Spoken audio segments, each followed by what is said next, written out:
ఈరోజు కొంచెం అందరు దయచేసి కామ్గా వినాలని చెప్పి కోరుకుంటున్నాను. మీకందరికీ కూడా తెలుసు ఈరోజు ఎంత శ్రమపడి ఈ ప్రోగ్రాం మనం చేసుకుంటున్నామో. ఇంతవరకు మీకు చూపించినటువంటి చాలా స్లైడ్స్ కానీ మీకు ఉన్నటువంటి వీడియోస్ కానీ చూపించినవన్నీ కూడా ఇంతకుముందు సైబర్ క్రైమ్స్ గురించి చెప్పినటువంటి ఇంట్రడక్షన్లో కూడా ఈరోజు ప్రజెంట్ మనం ఉన్నటువంటి జనరేషన్లో ఎటువంటి క్రైమ్స్ జరుగుతున్నాయి, ముఖ్యంగా ఆడవాళ్ళపైన ఎటువంటి క్రైమ్స్ జరుగుతున్నాయి, దీన్ని ఎట్లా ప్రివెంట్ చేయాలనే ఉద్దేశంతో ఇది ఏర్పాటు చేసుకున్నాం.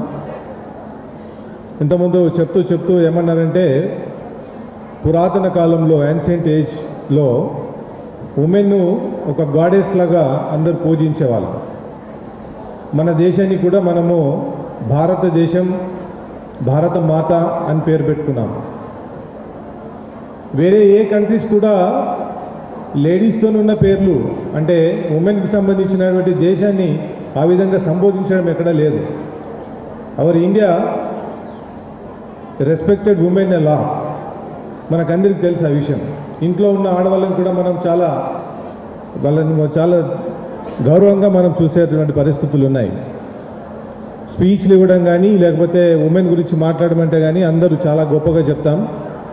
బట్ బయట వాస్తవాన్ని మనం చూసినట్లయితే మనకు చాలా ఇన్సిడెంట్స్ కనబడుతున్నాయి. ఇంతకుముందు చెప్పించినట్టు 2012 మీకు అందరికీ తెలిసి ఉండొచ్చు, ఢిల్లీలో ఒక పెద్ద అజిటేషన్ జరిగింది. ఒక గస్లీ ఇన్సిడెంట్ జరిగింది. దాని తర్వాత అందరు కూడా ఢిల్లీ యూనివర్సిటీ పిల్లలు, అక్కడ ఉన్నటువంటి యూత్ అంతా కూడా చాలా పెద్ద ప్రోగ్రామ్ చేశారు, డెమాన్స్ట్రేషన్ చేశారు. మీకు అందరికి ఐడియా ఉందమ్మా? అది దానికి ఒక పేరు కూడా పెట్టాము. ఏంటది చెప్పగలుగుతారా? నిర్భయ. Very good. యాక్చువల్గా భయం లేకుండా ఉండడాన్ని నిర్భయం అంటాం. ఆ ఇన్సిడెంట్లో మనం చూసినట్టయితే అమ్మాయి చివరి వరకు చాలా ఎదురొడ్డి మరి ఆ ఇన్సిడెంట్ను ఆమె స్ట్రగుల్ చేసింది. ఆమె యొక్క ఇన్స్పిరేషన్ వల్ల యూత్ అంతా కదిలి గవర్నమెంట్ కూడా ఒక గొప్ప కనువిప్పులాగా, అంటే ది నీడ్ ఆఫ్ లా అనేది ఎంత ఎమర్జెన్సీ ఉందో అక్కడ చెప్పడం జరిగింది. దానివల్లనే మనకు ఈ క్రిమినల్ అమెండ్మెంట్ యాక్ట్ మళ్ళీ అమెండ్మెంట్ చేయడం జరిగింది. Hyderabad city police, Telangana government యొక్క ఆదేశ ప్రకారంగా మేడం గారి ఆధ్వర్యం లోపల 2014 నుంచి అక్టోబర్ 24 నుంచి మేము సిటీమ్స్ స్థాపించడం జరిగింది. ఇదందరూ కూడా మీకు ఇదంతా ఓపెన్గా వచ్చి మాట్లాడుతున్నారని చెప్పేస్తే దానికి కారణం సిటీమ్ అని చెప్పుకోవడానికి మాకు చాలా గర్వంగా ఉంది.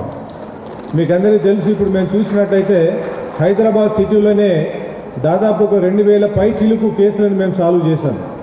ఇదంతా కూడా మా టీమ్స్, మేడం గారి ఆధ్వర్యంలో పనిచేసినటువంటి వారికి క్రెడిట్స్ దక్కుతుంది.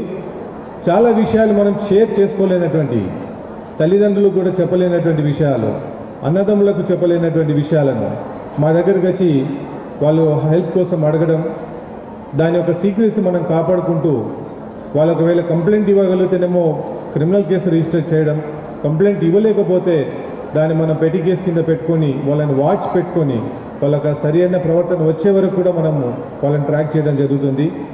ఆ విధంగా మనము ఇప్పుడు సిటీమ్స్ను ముందు తీసుకెళ్తున్నాం.